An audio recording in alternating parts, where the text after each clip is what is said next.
In my People Like Us segment, I'll be interviewing Reverend Elaine ORourke, pastor of Campbell United Church of Christ in Campbell, California. The church identifies itself as open and affirming, which means that it has publicly declared that LGBT people or those of all sexual orientations are welcome in its full life and ministry. It bespeaks a spirit of hospitality and willingness to live out that welcome in meaningful ways. Welcome to this segment where we honor the diversity of people in our community, people like us. I'm pleased to welcome Reverend Elaine ORourke, pastor of Campbell United Church of Christ in Campbell, California. Thank you so much for joining us. Happy to be here. We're really happy to have you here. Tell us, how long have you been the pastor of this church? It'll be 5 years in November. 5 years. And about what the size is it? What is the size of your congregation? We're about 80 in worship, about 100 on the membership rolls. So it's relatively a small church.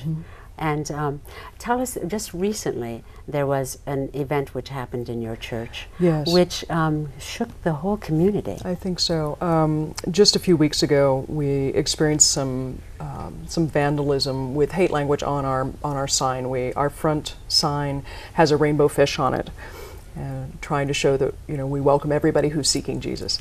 And sometime during the night, on a Saturday night, people came and they painted out the rainbow fish on both sides and painted hate language across the sign overall. Yes. And then the next day we had worship and the congregation met together afterwards to decide how they wanted to respond to it. Well, now let's step back a little Please. bit. In your, which I think this is great, this pamphlet that you've offered, you talk about your core values of the church, to have extravagant joy, passionate faith, loving respect, deep connectedness, intentional growth, and shared laughter. This is something that we don't usually hear in most churches. So this is something unique to your church, plus the fact that this church is inclusive of all peoples. How did that come about? It's not something that you understand or hear from most Christian churches.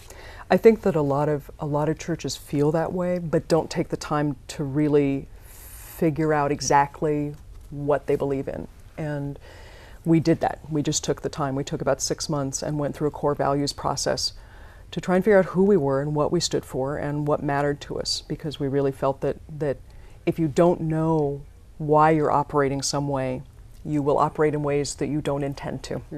Okay, and, so this was a consensus from the church body itself. Yes. Okay, this is fantastic that it was they went together. So, having said that, what was the response that the congregation had to this incident?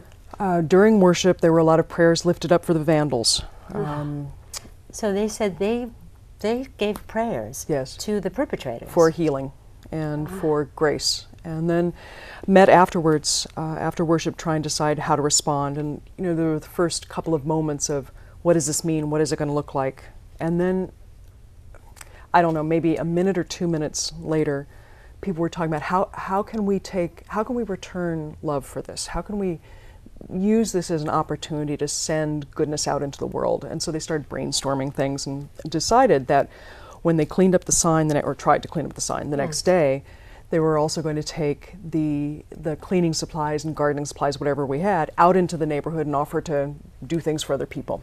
So this just not only extended to show, kind of a united feeling, but it also went out into your immediate community.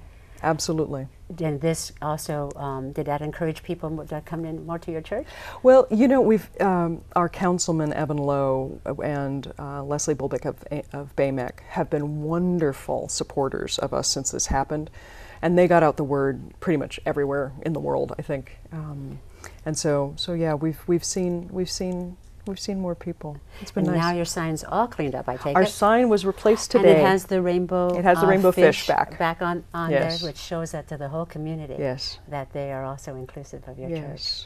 Fantastic story. We're happy. That's really great. You were telling me earlier also that your congregation being so small as it is, that you're able to do such type of works in the community. What's really nice is that because we're in close connection with each other and because we see each other on a regular basis, we really believe in meeting during the week and getting to know each other. That becomes part of your life rather than this Sunday thing you do instead of sleeping in. That what it means is if there's something we want to do, we can put it together quickly. We wound up sharing a booth at Gay Pride in San Jose. And we did a service project where we brought in stuff from World Vision to create kits to send to caregivers in Africa and other places who were taking care of AIDS patients. So we took that to Gay Pride so that people there could do something good while they were having fun, you know. Sure. And we were able to put that together in a couple of weeks because there weren't a lot of us to have to run it through. We could just have one person who just really cared about it and make it happen. What a great way to be inclusive of our community. It was lovely. And a great way to show love. It was fun. Yeah, yeah, we had a great time. Oh, that's good. The community has also responded with the police-wise as actually saying that this was indeed a hate crime. Yes. And they responded that way. Yes. Okay. Yeah, they originally wrote it down as vandalism, but it got changed to a hate crime. Okay, but which is great for statistics, if nothing else. Okay, so that's good that they'll treat it that way. Yes. But also your community is doing this outreach. Yes. Well, thank you so very much for sharing with us this evening. You're very welcome. And if you'd like some more information about the Campbell United Church of Christ, just take a look at the monitor now, and you'll see that there's a website and a phone number where, if you'd like to participate, you're more than welcome to do so. Thanks so very much for being with us and sharing. You're very welcome.